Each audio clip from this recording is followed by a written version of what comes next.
I'm a loner. Baby, smoke me up like a stoner. I can't wait to fuck, I'm a boner. She can get this dick, I done told her.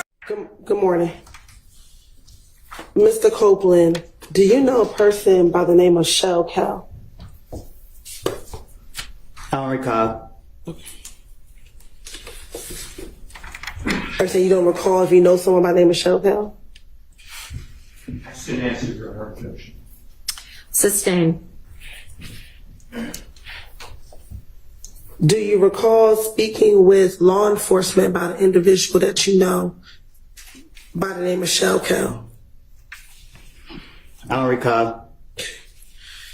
What's going on, man? It's your boy, Mr. 252, the official Carolina representative. And you tuned in, man. We're going to call this one, I don't recall. Because I don't.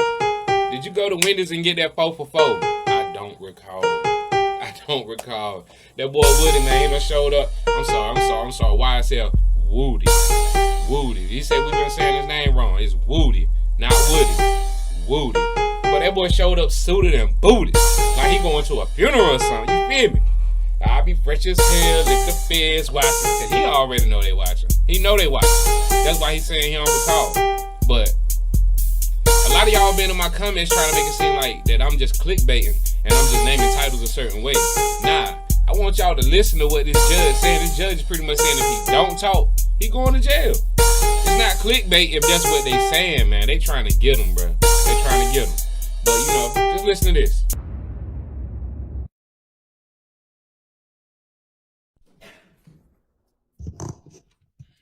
All right, it's Monday morning now, and I need to find out from you what your intention is with regard to whether you are going to testify in this case. You have been granted immunity so that the privilege of self-incrimination is no longer relevant because the state can't use anything that you might say in answer to their questions or any other questions against you.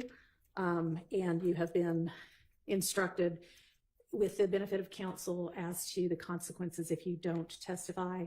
So I'm asking you now what your intention is. May I speak? You can answer my question, please. So you're under subpoena. The state intends to question you. Are you going to answer any of those questions? Are you going to testify in this case? Well, Your Honor, I've been pressured from the get-go. You know what I mean? Like, even when I went to the meeting with Glenville, I have told him over and over and over and over. You know what I mean? This is on my conscience. I got to keep distracting myself every day because I'm being dragged down to here because of lies that I don't told. I'm tired of y'all bothering me. Okay, well, I'm sorry that you're tired of being bothered, but you're under subpoena. It's a valid court order. So your decision at this point is, yes, I will abide by the subpoena and testify, or no, I will not abide by the subpoena and the immunity order, and I will be held in contempt for my refusal and put in jail. So which is your decision? But I did the time for all my crimes that I was caught for. Sure, this would not be any kind of punishment for any crimes you may or may not have committed. This would be that you have been ordered by a court to testify, and if you refuse to testify, you're held in contempt. You're saying, I refuse to listen to the court's order and obey it. And it is not a punishment, it is an incentive to have you change your mind and obey the court order. So which is your decision?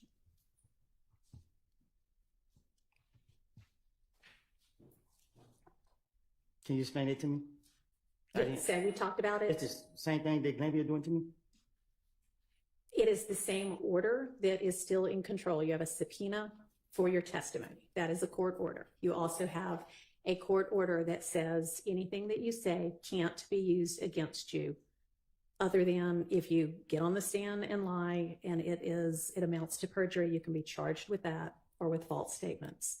But if you refuse to testify altogether, when you're under a court order to do that, then that is considered contempt because you're saying, I don't care what the court has ordered, I'm not going to do it.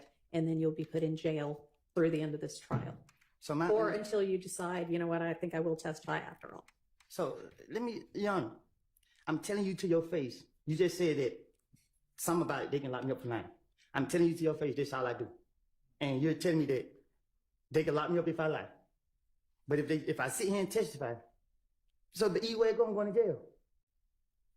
No, not with regard to anything that you might testify to that might otherwise admit to a crime or admit to your involvement in a crime. That's what the immunity order does. And I'm sure Mr. Melnick has explained this to you, and I know I've explained it previously, but none of that is going to result in you being put in jail, because they cannot use that evidence against you to prove any of those crimes that you might incriminate yourself about.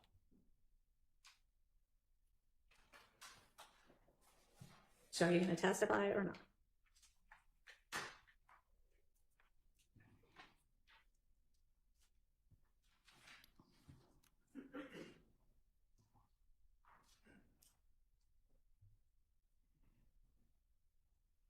Do you want to talk to Mr. Melnick again? No? Okay. All right. Okay. All right. Thank you. Yes, I will abide by the subpoena order, or I will be held in contempt for my refusal. That boy done said he lied. He done said he lied. But sometimes when you lie, you just got to keep lying just to get yourself out of it. You can look at him, man. He frustrated. But, man, hey, I want y'all to listen to what else Woody said. He said he the changed man. He done changed his life.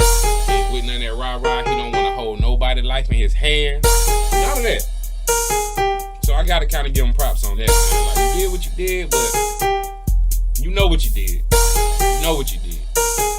And you trying to right your wrongs. And I mean, looking at Woody on these interviews and everything, man, like, he seemed like he a real intelligent dude, man. You know, he said for himself he was lost. You know, he didn't come from that. He was just a lost soul. He lost his mom and he was just out there. Now he trying to right his wrongs. And I mean, I'm quite sure it's over for him and Thug. I mean, it's been over for him and Thug. But Thug is his boy. He got enough love for him. He's just trying to save him because he don't want to see him have to spend the rest of his life in jail. You feel me? So, I mean, hey, man, it's a tough pill to swallow. But when you in these streets, man, it only ends two ways. It only ends two ways. You either gonna get knocked or you gonna get popped. It's one of the two. But let's finish hearing what they got to say, man. Make sure you like, comment, and subscribe. All right? For real, it's your boy, Mr. 252, the official Carolina representative.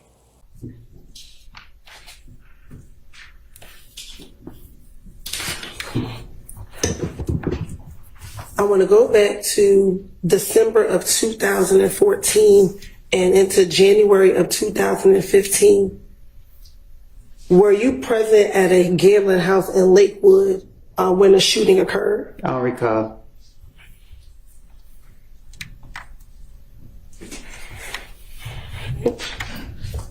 Let me ask you. Also, back in 2015, do you remember being at a Cascade skating ring speaking with an individual by the name of Shell Cal? I don't recall.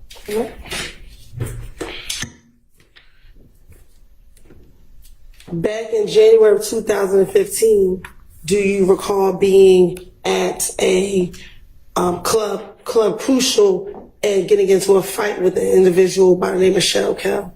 I don't recall nothing that happened years ago. All right.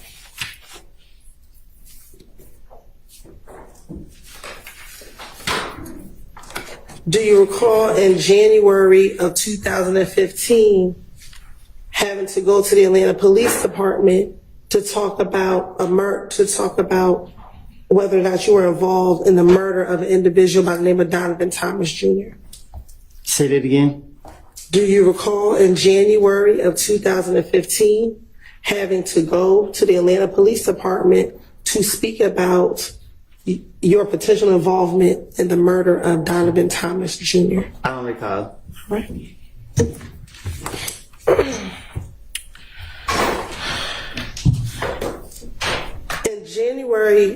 On January 11th, 2015, did you go to the Atlanta Police Department at about 3 o'clock in the morning? I don't recall. Okay. And did you speak with a detective by the name of Detective Thorpe? I don't recall who I speak with. I don't recall. And during that interview, did you go down there to speak with him about the murder of Donovan Thomas Jr.? I don't recall who I spoke with. Okay. And in that same interview, did you speak with him about not just the murder of Donovan Thomas, but events that led up to the murder of Donovan Thomas on June 10th, 2015? I'm a liar. So you want me to remember something that I done lied about in the past? Like, I don't know. So my question for you is, did you go to the Atlanta Police Department? Is your response you don't recall? I don't recall. And during that interview with Detective Thorpe at the Atlanta Police Department, did you provide him your name and your date of birth? Huh? When you went to the Atlanta Police Department and met with Detective Thorpe, did you give him your date of birth? I don't know. Okay. And is your date of birth July 25th, 1991?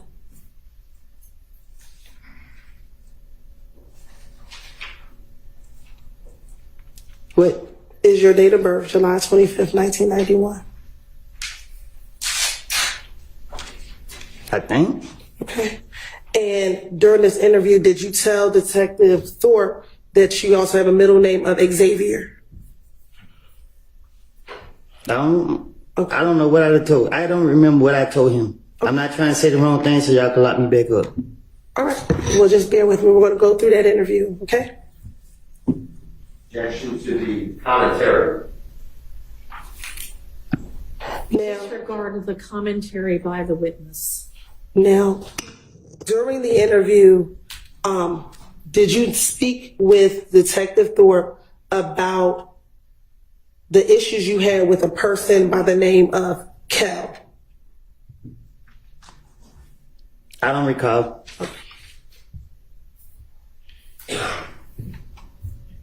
And did you speak with Detective Thorpe about a problem that the two of you all had in the club? I don't recall. Okay. And did you tell Detective Thorpe in that same interview that Kel was Nut's little brother? I don't know if they brothers or not. Okay. So do you know who Kel is? No, I don't recall. Okay. And when I say Nut, is that Donovan Thomas Jr.? You asking me that? I am asking you that.